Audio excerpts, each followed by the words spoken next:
Our agenda is filled with activities and conventions and meetings. And we haven't had a meeting with God in months. Leaders will not find themselves at the altar. They're back in the office watching TV and trying to download the latest message that somebody else recently preached. Well, there are leaders that have, for some reason, thought that nobody would notice that I'm giving them canned messages. Something regurgitated. God, he said, now I need somebody, at least one. Can I trust a Moses in you to arise to a new place? So when he went up in the mount, Moses goes up in the mount. He says, now when you come up in the mount, I don't need anybody with you. He goes up in the mount and says, I don't need anybody with you. Watch what's going to happen. And this is what's going to go on. When you come up in the mount, tell folk don't even come near this place. Okay. Because I have decided to come down where you're at. And the lowest place God can come to meet you is a place higher than where you're at. Thank you, Jesus. I don't know if anybody getting anything yet. Yeah. There's always a challenge for you to meet God. You can't meet God in your flesh. That's the valley. I know you say that. I can't hear nobody. I said you can't meet God in your flesh. I wish I had real people in the building. What we got to do is we're going to have to ask God, Lord, wherever you say you want me to meet you, that becomes the mount of God.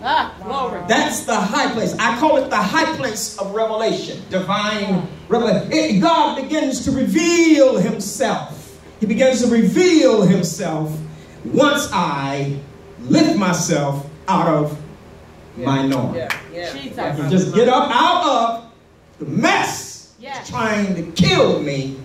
I believe the God that made me is going to empower me. I wish I had real people in the building. I'm here to tell you right now that God is about to initiate a meeting with you. He has now grown weary of things slowly strangling your joy.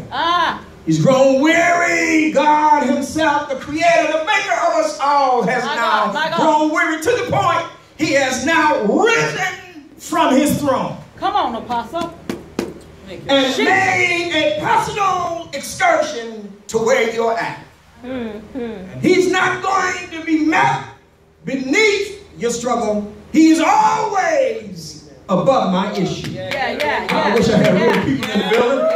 I'm waiting for some people to become a Moses and dare to go higher. So I have the people that would dare themselves to go a little bit higher.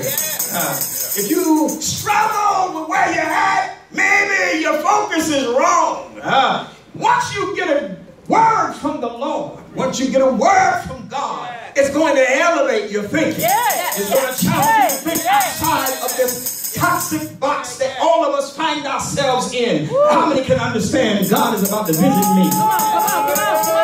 Somebody say, God is about to visit me. God is about to visit me. This visitation I'm not going to run from. I'm not going to act like nobody's home. I'm not going to act like I didn't hear the doorbell or the knock on the door. I'm going to open this door. I'm expecting God to deal with me. And I want you to know, as you rise and go beyond your struggle, then it gets easier for you to accommodate the glory. He gets up in that mount, and God, watch what he does. This is why you know that in this season, the Elul moment with you, the moment of introspection, come on here.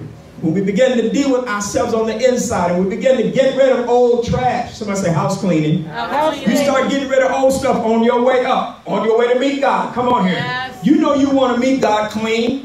That's right. Don't you want to meet God clean? Amen. You don't want no baggage on you. Come on here. That's why we have an altar. We cry out before the Lord and we get rid of that stuff. We release ourselves from it. Come on here. The power of it. Come on here. The strength, the injurious nature of that thing that's trying to kill us. God, we get rid of it. We lay it at the altar and we won't pick it up when we get up. Come on here. Amen. So as a result, we go up into a high mountain with God.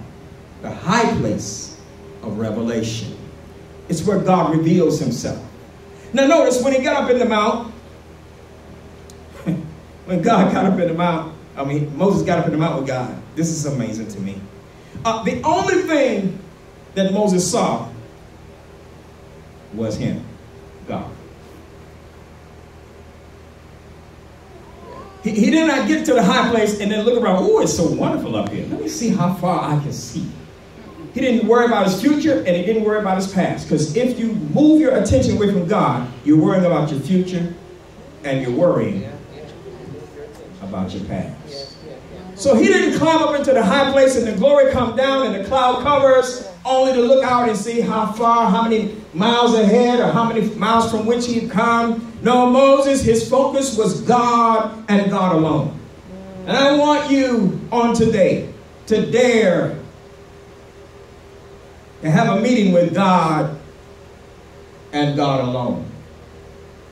On today, we're about to receive a word. When Moses heard God speaking in Exodus chapter 32, watch carefully.